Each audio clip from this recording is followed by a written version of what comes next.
আপনারা দেখছেন 99 নিউজ বাংলা। বদলাবো আমরা। নমস্কার, 99 নিউজ বাংলায় আপনাদের সকলকে স্বাগত। আপনাদের সাথে আমি অপর্ণা। তৃণমূলের দুই নেতা চরম দুর্নীতি পোস্টারে ছেয়ে গেল গোটা এলাকা। দুর্গাপুরের 28 নম্বর ওয়ার্ডের সগরভাঙ্গা এলাকায় তৃণমূলের দুই নেতা বিধান মাঝি অরুণ ধারার নাম ঘিরে পোস্টার সকালে সপ্তমে রাজনৈতিক তরজা।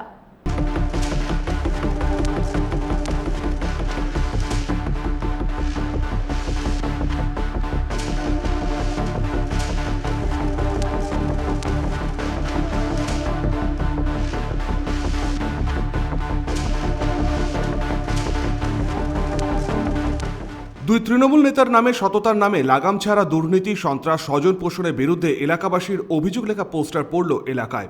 দুর্গাপুরে 28 নম্বর ওয়ার্ডের নামও সগরভাঙ্গা গ্রামে রবিবার 7 সকালেই পোস্টার ঘিরেই উত্তেজনা।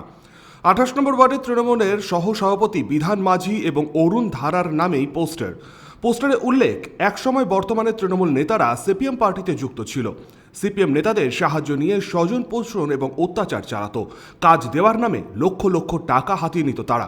সরকার পরিবর্তনের পর তারা তৃণমূলে যোগদান করে এবং তারপরও সেই একইভাবেই কাজ দেওয়ার নামে স্থানীয় যুবকদের কাছ থেকে লক্ষ লক্ষ টাকা হাতাচ্ছে, কিন্তু চাকরি পাচ্ছে বহিরাগতরা। যদিও অভিযোগ অস্বীকার করেছেন দুই তৃণমূল নেতাই। মানুষকে জিজ্ঞেস করুন, মানুষ বলবে তো। কেউ রাতের অন্ধকারে দুটো ফেলে দিলাম, পোস্টার দিয়ে দিলাম, মানুষের কাজ করি, মানুষের পাশে থাকি, দলটাকে বদনাম করার এটা কি দলেরই কেউ? দলের বিরোধী দলও আছে। আপনার দলের লোকও আছে? না না, আমার দলের লোক নেই। তাহলে এত বড় দুঃসাহস কি করে হয় তাদের? বিরোধী দলের রাত্রেবেলায় করছে তো, চোরের মতো করছে, রাতের অন্ধকারে। নাম দেওয়া উচিত তো। আপনার নামও তো পড়েছে? হ্যাঁ, নাম পড়েছে, কিন্তু তারও তো নামটা দেওয়া উচিত যে করছে এটা। তো কি বলবেন, এটা কি আপনার বিরুদ্ধে ষড়যন্ত্র করা একদম হচ্ছে? চক্রান্ত, পুরোপুরি চক্রান্ত। গ্রামের মানুষ বলবে তো, আমি বলবো না। প্রত্যেকটা মানুষ বলবে, যে কোনো মানুষের কাছে যান, আপনি জিজ্ঞেস করুন, খবর নিন। মানুষের কাজ করি, মানুষের পাশে থাকি, জ্বলন হচ্ছে। এটা আমাদের তো ধারণা, বললাম না, বিরোধী দলের ছেলেরা কিছু আছে, সাথে আমাদের একাংশের ছেলে মদত আছে। কেন নেতৃত্বের মদত? কেন নেতৃত্বের মদত হচ্ছে যাতে জমি পাই, আপনারা কাজ করছেন এবং আমাদের দলের ভাবমূর্তি, নেতাদের দলের ভাবমূর্তি নষ্ট করার জন্য, আমাদেরকেও বদনাম করার জন্য। তো কি অভিযোগটা করেছে আপনাদের নামে ওরা? আমাদের নামে যা অভিযোগ করেছি সব তো ভিত্তিহীন। এক নম্বর অভিযোগ যেটা করেছিল সেটা হচ্ছে এমবিএফ এর ছেলে 285টা বসে গেছে, আমরা টাকা বিনিময়ে বসিয়ে দিয়েছি। এখনো এমবিএফ টোটাল বন্ধ হয়ে গেছে, বালাজির কাটিং হয়ে গেছে, তারপরেও আমাদের একটাও ছেলে বসেনি। টোটাল ইউনিয়নের ছেলে এখনো পর্যন্ত বসে বসে পেমেন্ট নাই, কাজ করে। সিকিউরিটি এজেন্সি হাঁটিয়ে দিয়ে পরে লিখেছে টাকা আমরা নিয়েছি। এখনো টোটাল প্রত্যেকটা সিকিউরিটি এখানে দাঁড়িয়ে আছে, তারা সবাই কর্মরত, একটারও কাজ যায়নি। 3 নাম্বার যেটা লিখেছে যে আমরা প্রত্যেক ওয়ার্কারের কাছে বছরে টাকা প্রচুর পরিমাণে তুলি এবং কন্ট্রাক্টরের কাছে 15,000 টাকা নিয়ে 20 লক্ষ টাকা আমরা কালেকশন করেছি পার্টি অফিস করার জন্য। আমাদের বালাজিতে 10টা কন্ট্রাক্টর আছে ডিভিশন ওয়াইজ। তো আমরা যদি 15,000 টাকা নিই 1.5 লাখ, আর ওয়ার্কার আছে 800, যদি 100 টাকা করে নিই তাহলে 80,000, 2 লাখ হয়। লিখেছো তো পুরো ভিত্তিহীন জিনিস। দলের নেতৃত্বকে জানাবেন আপনাদের টোটালটাই তো ভুলভাল লিখেছে। আমরা বছরে একবারই কালেকশন করেছিলাম 2015 সালে, তারপর থেকে আমরা ওয়ার্কার কালেকশন করি না। দলের নেতৃত্বকে জানাবেন এই যে ষড়যন্ত্র হচ্ছে, দলের এতে ভাবমূর্তি নষ্ট হচ্ছে, এই বিষয়ে তো আমরা দলকে অবশ্যই জানাবো। দলের এই বিষয়ে পদক্ষেপ অবশ্যই নেওয়া উচিত, কেন এটা বারবার করছে একটা অংশ, এবং প্রশাসনকে যদি দল বলে নিশ্চয়ই তাদের খোঁজ পাওয়া যাবে। মানে এর সত্য ঘটনাটা যাচাই যদি প্রশাসনও করে, ওদেরকে খুঁজে বের করা মানে নিশ্চয়ই সম্ভব। এই ঘটনার পরই রাজনৈতিক তরজা তুঙ্গে। বিজেপি জেলা সম্পাদক কি জানাচ্ছেন? দেখুন, সগরভাঙ্গায় এর আগেও এই ঘটনা ঘটেছে।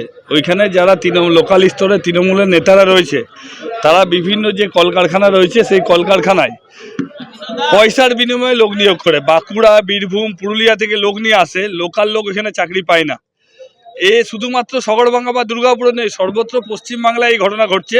আপনারা সম্প্রতি ডিএসপি কারখানায় দেখেছেন যেভাবে স্বজন পোষণের মামলায় মাননীয় মুখ্যমন্ত্রী নিজে আওয়াজ তুলেছেন, শুধু আওয়াজই তুলছেন, আর কিছু করছেন না। এর আগে অতীতে আন্দোলন করেছিলাম, বড় আন্দোলন সংগঠিত করেছিলাম, এবং আমরাও নাম ধরে বলেছিলাম কারা কারা এই কুকীর্তির সঙ্গে যুক্ত আছে।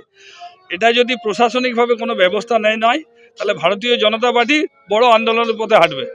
বিষয় হচ্ছে তৃণমূল কি বলছে। তৃণমূল কখনো বলছে ভারতীয় জনতা পার্টি বিরোধী কোনো শক্তি নেই, বিরোধীরা শূন্য। আবার কখনো যখন ওদের পার্টি অফিস ভাঙা হচ্ছে নিজেদের মধ্যে গোষ্ঠীদ্বন্দ্বতে, তখন বলছে বিরোধীরা ভেঙেছে। তৃণমূল আগে নিজের স্ট্যান্ডটা ঠিক করে ওরা কি করতে চাইছে। 14টা গ্রুপ হয়েছে, 14টা গোষ্ঠী হয়েছে, নিজেদের মধ্যে অন্তকলহ চলছে। কে কত ভাগ পাবে, কে কত তোলা তুলবে, সেই নিয়ে মারামারি হচ্ছে, আর বিরোধীদের নামে দোষ দেওয়া হচ্ছে। অন্যদিকে তৃণমূলের 3 নম্বর ব্লক সভাপতি ভীমসেন মণ্ডল বলেন, বিরোধীদের চক্রান্ত, তবুও দলগতভাবে বিষয়টিকে দেখা হবে। যদি কেউ যুক্ত থাকে তাহলে আইনি ব্যবস্থাও নেওয়া হবে। বিধান যে আছে সে আমার 28 নম্বর ওয়ার্ডের সহসভাপতি এবং অরুণ ধারা সেও ব্লক কমিটিতে আছে, কিন্তু যেহেতু শ্রমিক সংগঠনের মধ্যে এই ব্যাপারটা আসছে, তো শ্রমিক সংগঠনে যারা উচ্চ নেতৃত্ব আছে, ব্লক সভাপতি আছে, তারা সম্পূর্ণভাবে এটাকে বলতে পারবে। কিন্তু আমি মনে করি দল খুব কড়া অবস্থানের মধ্যে দিয়ে আছে। দলের মধ্যে থেকে যদি কেউ অন্যায় করে থাকে, দল কিন্তু সেটা বিচার করবে, এইটুকু আমি আশা করি।